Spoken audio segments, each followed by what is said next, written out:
I love video games. Like, really love them. Like, this dude may have a hoarding problem level of love. Now, I've always had the knack for finding the overlooked game. Whether it was overshadowed by a juggernaut, or just didn't get the exposure it deserved. So with that in mind, let me take you back in time.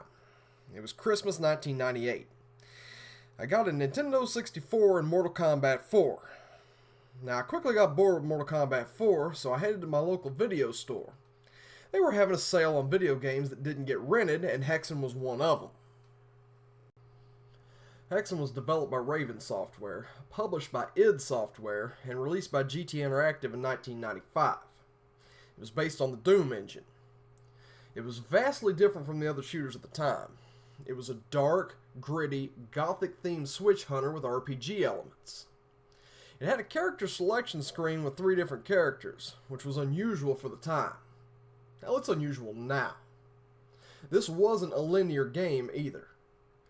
Most people didn't like it due to the labyrinth-style levels that required a lot of backtracking and a sharp eye to locate the heavily camouflaged switches. I'll fully admit that the game is flawed, but there is real depth to this game that wasn't found in the other FPS games at the time. This includes a vast inventory of unique items. You get the flechette that changes depending on character, the quartz flask that gives you health, the repulsion disc that repels enemies and projectiles and can be used for monster infighting, the porculator that turns enemies into pigs, wings to make you fly, a minotaur that'll fight for you, dragon bracers that give you max armor, the crater of might that restores all mana, a mystic urn that restores all health, and a chaos device that'll teleport you back to the start of the level. Oh, and of course the torch.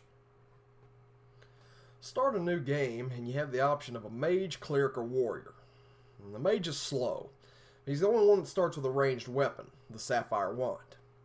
It's weak, but it's extremely versatile. The range is unlimited and it has the ability to fire through multiple enemies, effectively making it a railgun. It's very useful all the way through the game, especially when you need to conserve mana. His second weapon is the ice shards, and it sucks. It spreads out like a shotgun and is extremely weak. If you touch an enemy, then it's powerful, but it leaves a frozen statue that blocks your path. His third weapon is the Arc of Death, and it's easily one of the best weapons in the game. It latches onto the enemy and electrocutes them. It can be fired from the base of a platform and hit enemies above. His final weapon is the Blood Scourge. It fires 3 projectiles with a mild homing effect. In my opinion, it's the worst of the final weapons. His flechettes act like a time bomb. The cleric starts with the Mace of Contrition. It does medium damage over a short range. It pretty much sucks, and you won't be using it once you get the Serpent Staff. The Serpent Staff is one of the coolest weapons in any shooter, and by far the best second weapon in the game. It rapid fires 2 green orbs that move in a wave pattern. It also has a secondary function at melee range that drains health from the enemy and gives it to you. His third weapon is Firestorm. It launches fire and explodes. It's not as useful as the Arc of Death, but it's still handy. His final weapon is the most iconic and the best in the game, the Wraith Verge. The BFG doesn't have shit on this guy. It fires vengeful spirits that actively search and destroy the enemy on their own. Once you get it, you're Aragorn at the end of Return of the King. His flechettes create a toxic cloud, which is good for tenderizing a room or killing the Chaos Serpents early. But its true power lies in killing the Centaur. They get stun locked and dispatched quickly. The warrior starts with the Spike Gauntlets. Short range, high damage. 3 hits and most enemies go down. You won't be using them that much. His second weapon is Timon's Axe. Doesn't use much mana and can dispatch practically every enemy with 2 shots, but it's still a very short range. You won't get a ranged weapon until the 3rd section, and it's the Hammer of Retribution. It's a sledgehammer that can be used up close and then fire a flaming copy of itself at enemies. His final weapon is Quietus, a broadsword that fires projectiles in a spread. It does massive damage at the point of impact. Now, unlike other characters, the warrior can still use all of his weapons without mana, but at reduced damage. His flechette bounces and detonates like a grenade. The characters may seem similar and easy to play at lower difficulties, but on the hardest difficulty, That's where things get interesting due to the location and types of weapons. The mage is the easiest. He can easily dispatch ranged, high damage enemies. And the warrior and the cleric, on the other hand, have to get in close, which is hazardous to your health. The warrior is the most difficult to play due to one lousy enemy type: the Ice Wendigo. I hate him. This son of a bitch is the most unfair, unbalanced asshat in the history of gaming. It's one of the first enemies you encounter in the game, and thankfully you only encounter them in the first section. They're a ranged enemy. They do massive damage at the point of impact, plus the ice balls explode so they can hit you even if they miss. They rapid fire, travel in packs, and they're on a slippery surface.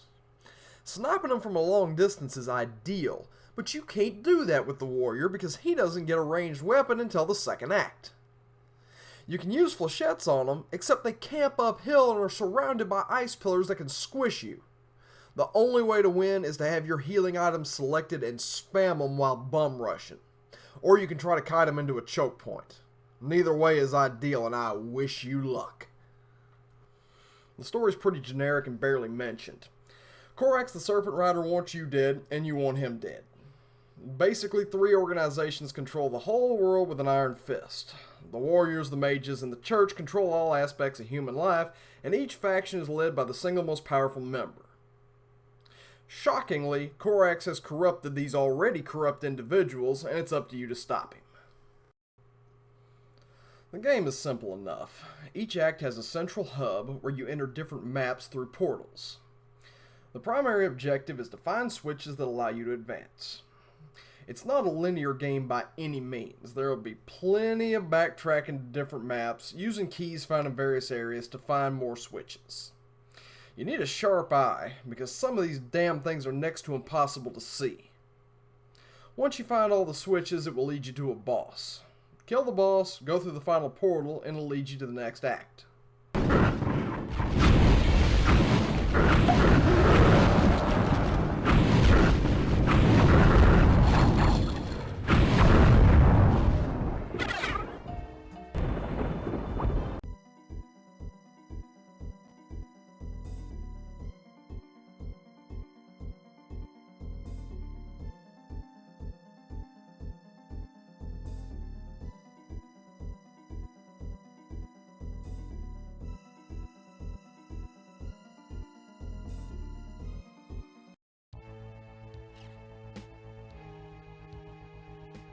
Are you strong enough to face your own masters? Along the way, you're going to encounter a whole host of enemies. The Etna is your basic 2-headed grunt. Easy enough to dispatch, but they will randomly teleport in. The Ifrit is a fire gargoyle. He flies around like a dick shooting fireballs at you. The Chaos Serpent is an overused pain in the ass.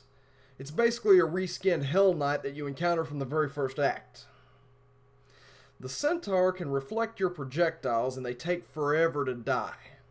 His Slotar brother shoots energy balls at you. The Dark Bishops float around and shoot curving magic balls at you. Stalkers hide under walls and shoot green shit at you. Then there are the aforementioned asshats, the Wendigo. The Goram Reavers are another unbalanced enemy. You'll encounter them near the end of the game. They fly, respawn, travel in packs, and do massive damage. They're not as bad as the Wendigo, but that's mostly because of the weapons you have at that point. You travel through a total of 5 hubs, then Korax himself. Hexen is a solid, well-rounded game that had a lot of innovation for its time, and it pushed the Doom engine to new heights. It came after Doom 2, but right before the likes of Duke Nukem, Quake, and Half-Life, so nobody really remembers it. Hexen 2 pretty much killed the franchise, which is a damn shame since the first game was so fun. I'd love to see a modern interpretation. There was a Doom 3 mod called Hexen Edge of Chaos, and I've been following it for the better part of a decade. They put out a demo, and then it didn't go much further than that, so that's a shame too. If you have $5 to spare, I fully recommend grabbing a copy off from Steam and giving it a playthrough.